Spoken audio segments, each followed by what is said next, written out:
Even after applying these keyframes, it's still possible to change the duration of your panels and decide how that's going to affect the keyframes that you've already placed. We saw how to change the duration in the video about the timeline, but now that we're going to change the duration of a panel, there's another important feature that I want to illustrate. So right now, if I want to lengthen this particular scene, I'm going to come over here to the border, click and drag, and as I do, you'll notice that the keyframes moved as well.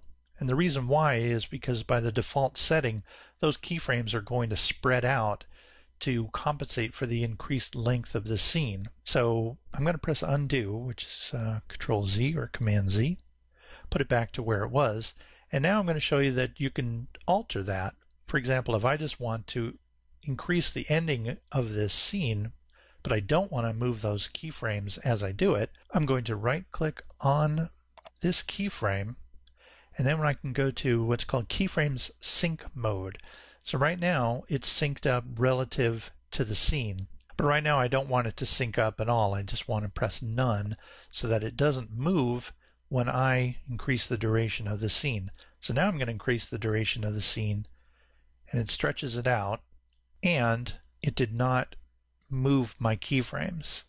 So I'm going to bring this back a little bit closer, and once again it did not move my keyframes. But let me stretch this out again, and now when I play this scene, I can have much more time at the very end so that we can hold on the illustration of that note. And now we hold at the end. Hold, truck in, hold. Hold, truck in, hold. I'm going to demonstrate making a pan in the same way. It uses exactly the same techniques, it's just the camera positions are separate from each other instead of overlapping.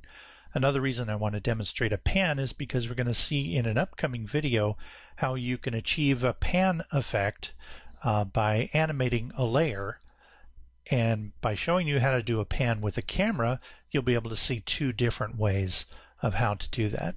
So right now I have a scene in a meadow. I'm going to turn this camera view off so you can see a little bit better. So as I scrub through, basically nothing happens, and I decide that I want to do a pan with this shot, to pan across from the mountain to the house. So I will choose the camera tool first. Now that I've enabled the camera tool, I have all of my tool properties available to me. So I will select a keyframe at the beginning of this current panel, and I will adjust that keyframe to put it exactly where I want, which is on this mountain. I can press the space bar and make myself a little bit more room by pressing the 1 key to zoom out on my stage view a little bit. Okay, so I have my starting position, and now I want to create an ending keyframe. So I will come up here and press add a keyframe at the end of the current panel. And as I do, I get a red keyframe that is basically the same shape as my original keyframe, which allows me to keep the exact same size as I move it. Now, as I move this keyframe, I can grab it and move it over to this house and place it where I want it to be. Right now, as I've done this, you can see that I haven't quite gotten a perfect horizontal, and that may not matter at all, but let me show you how you can move the camera in a perfectly horizontal way. I'm going to press Control Z or Command Z to undo that, and now I'm going to choose to drag my ending keyframe while I'm holding the Shift key.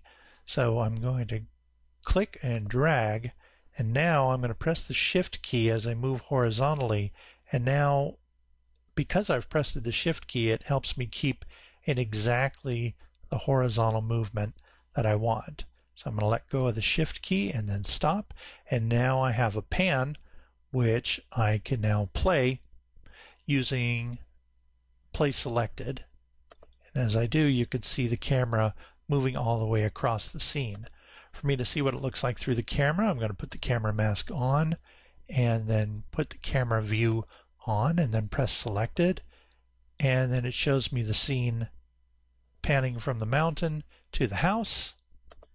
And then once again I'm going to show you how I can hold at the beginning by moving the keyframe and hold at the end by moving this keyframe. And then I'm going to play it again using play selected. Now I hold and hold, pan, stop, hold, pan, stop, and I can adjust the timing on that however I want to.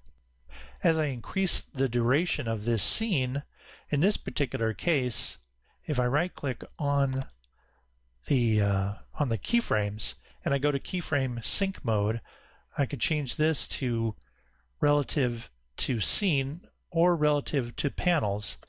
And now when I've clicked that, if I increase the duration of this scene, watch how the keyframes adjust so that they take up the same percentage of the scene. So as I increase the duration, the keyframes also move to compensate for the move. And now when I play it, I still have a hold and then a pan and then a stop, but the duration of each one of those keyframes has changed in proportion to the amount of time that I've added to the scene.